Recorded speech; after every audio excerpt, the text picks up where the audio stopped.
Hi, I'm Lee Nida, the English Language Arts Specialist for the Minnesota Department of Education. And I'm Karen Hartke. I teach K-12 ESL at Lakeview Schools in outstate Minnesota. And I'm Jake Senchins, Education Services Director at the Northwest Service Cooperative. And I'm Mary Spalding. I'm a content creator. Thank you for watching this webinar to better understand the 2020 ELA standards.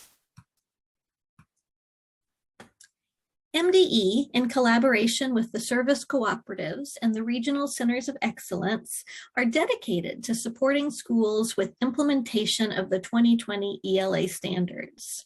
Implementation will happen in the 2025-26 school year. While we have a suggested implementation timeline document, we know that districts and charters will come to the implementation work at different times. Thus, the recorded webinars will be posted in the following order, but can be accessed at any time on the ELA Implementation Support webpage. As you can see, this bundling webinar is the last in our first set of implementation support webinars. We'll take a little break and pick up again in the fall with the second set. The Minnesota Department of Education is committed to equity. This webinar will focus primarily on monitoring the implementation of standards.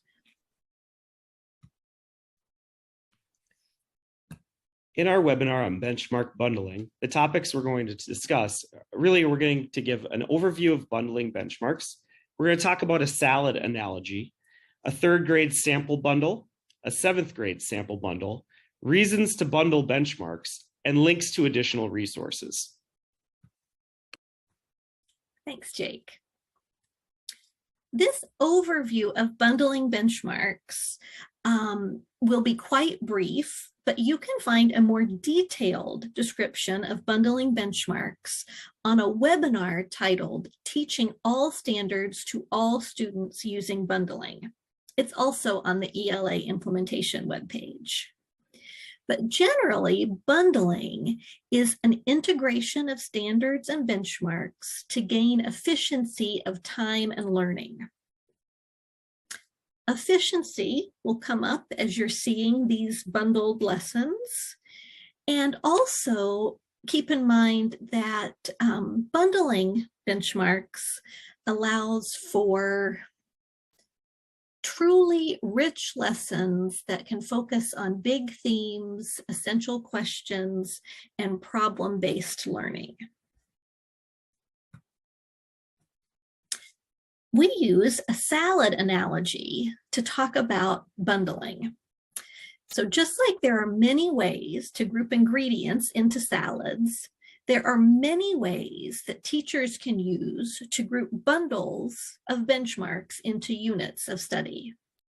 Some of the benchmarks will be used many times during the year, and some will be used a couple of times during the year, because we want students to have enough opportunities working with a benchmark in order to be able to master the content. I am going to turn this presentation over now to Mary Spalding and Karen Hartke, who were both members of the 2020 ELA Standards Review Committee and thus know a lot about our standards. And they are going to present two bundles that they conceptualized that would be really good lessons or units, one in third grade and one in seventh grade.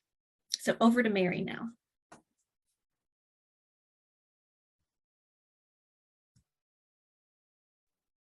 Mary is muted. Thanks for helping me. Hi, I'm Mary Spalding. I was previously an elementary reading specialist, but I'm currently working as a content creator. I began the planning process by picking one standard. I chose to focus on Reading Standard 6, which looks at analyzing influences on content, meaning, and style of text, including fact and fiction, time period, and an author perspective and identity, including Dakota and Anishinaabe perspective, in complex literary and informational texts. By focusing on this specific standard, I was able to bundle multiple standards from reading, writing, listening, speaking, and exchanging ideas. Lee, if you would like to click the next one. The specific benchmark I was drawn to is comparing the student's perspective and identity with that of the author of the text. This standard is bundled well with writing to compare personal perspectives and identities to those of a character and exchanging ideas. I found a story titled Josie's Dance by Denise Lajamadier and illustrated by Angela Erdrich. The story is published by the Minnesota Historical Society. It follows a little girl preparing to dance in her very first powwow. The illustrations in this text are beautiful and showcase the beauty of the tribe's regalia and handmade pieces. The text also offers a glossary of Ojibwe words used throughout this text and a short description of Turtle Mountain, a small reservation in north-central North Dakota. Go ahead and click to the next one. Thanks. Before beginning the text, I would start the lesson by asking the students about the type of celebrations their families have. Examples may include birthdays, bar mitzvahs, weddings, graduations, etc. I would then introduce powwows by showing videos describing the ceremony. After reading the text as a class, we would answer questions. The questions would guide the class through a summary of the story. Examples may include who is the story mostly about, where did the story take place, and what was the problem in the story. Go ahead to the next slide. The next day, we will revisit the story by looking at the illustrations. I would start by explaining illustrations are used to add even more meaning to the words being stated. As we look through the illustrations, here are some guiding questions. What are the similarities between the character's family and our families? What do you notice about their outfits? What do you notice about the setting? What do you notice about Mr. Emmett, his mini Lightning Eastman's regalia? After the discussion, I would have students write about the picture showing Josie standing with Grandma Greatwalker. The prompt could include, what do you notice in the picture? And how does it tell the reader about the story? Provide evidence. Go ahead and click to the next one. On the third day, we will revisit the text. The teacher rereads and tells students to listen for similarities and differences between the main character and themselves. After rereading the text, students will work in pairs to complete a Venn diagram describing their findings. I would provide an example before the students began working. Go ahead and click to the next. Students now complete a graphic organizer and will use this information to write about 2 events in the story. In their writing, they will describe the event and discuss how they are similar and different from Josie, the main character. A rubric will be provided focusing on ideas and support from the text. There are different modifications to consider when completing and assigning the assignment to meet the needs of all students. A modification for a lower level writer would be to provide sentence starters, describe just one event and how they are similar or different, or write about one of the events in the story. For higher level learners, provide the opportunity to explore more information about powwows or the process of making the regalia. Go ahead and click to the next one. As a conclusion to the work with the story, students will share out their writing with the class in the following form. Teacher, I am like Josie because like her special powwow celebration, I celebrated marriage at my wedding. Student 1, unlike the teacher, I have not celebrated a wedding, but like Josie, I like to eat fry bread. Student 2, unlike student 1, I have never had fry bread, and unlike Josie, I buy my clothes for special celebrations. This would continue until everyone has shared how they are like the person next to them and how they are like Josie. These lessons provide opportunities for students to experience a culture like their own or different from their own. The bundled lesson provides multiple opportunities to explore various perspectives in comparison to the students' identities, while authentically incorporating multiple standards. Now I will turn it over to Karen.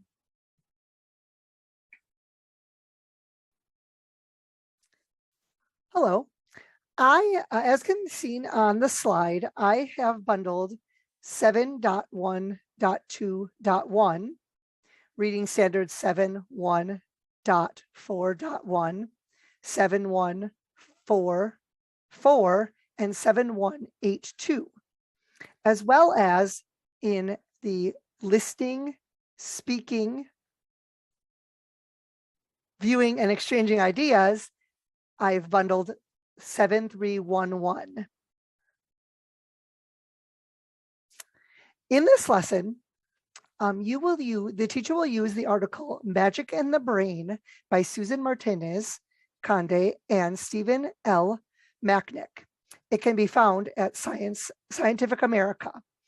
Students will read the article independently using graphic organizers of their choice to take notes. And I will be sharing those on the next slide. Using graphic organizers, the students will get into small groups to have a discussion.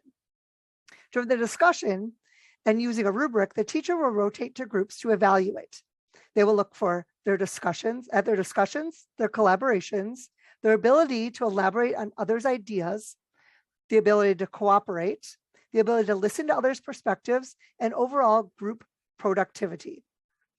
After group discussions, the teacher will bring the whole group together to discuss word choice and impact on the text. Some examples are luminous beacon of beauty, devilishly neural adaptations,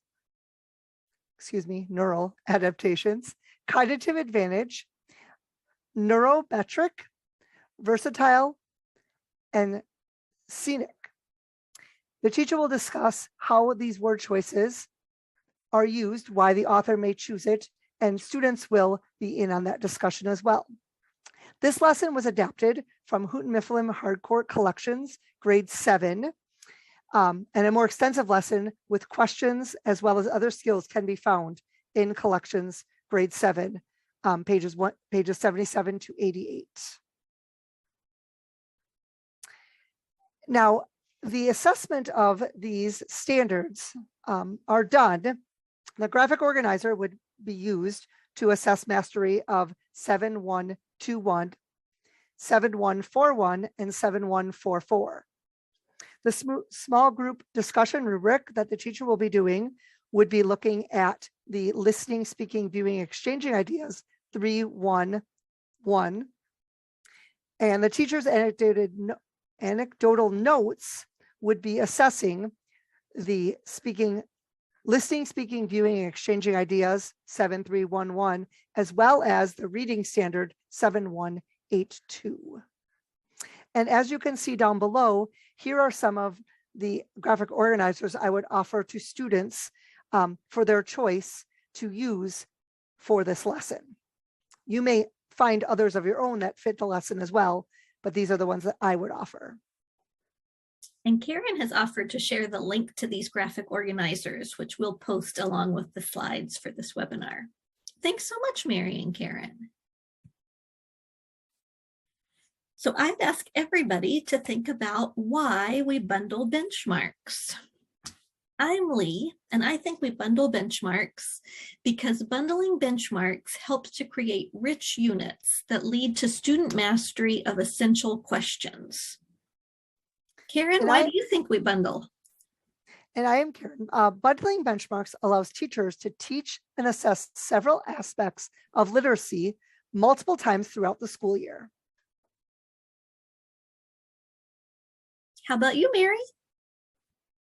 Bundling benchmarks and lessons allows for incorporating multiple perspectives while effectively addressing various standards. And Jake? Bundling allows for an efficient synergy of critical skills and knowledge. Thanks. I did want to draw your attention to a webinar I mentioned already, which is Teaching All Standards to All Students Using Bundling, which is a more in-depth video on bundling. I do want to say that in that video, we use some examples from ELA's 2010 standards, but still it's a good basis for tips and strategies on how to bundle. You can find that video and the video of this webinar support video on our implementation page. And here's a little picture of what the ELA standards implementation page looks like. You get to that through this very long navigation that will get you to the English Language Arts page. And then a sub-page of that is the standards implementation page.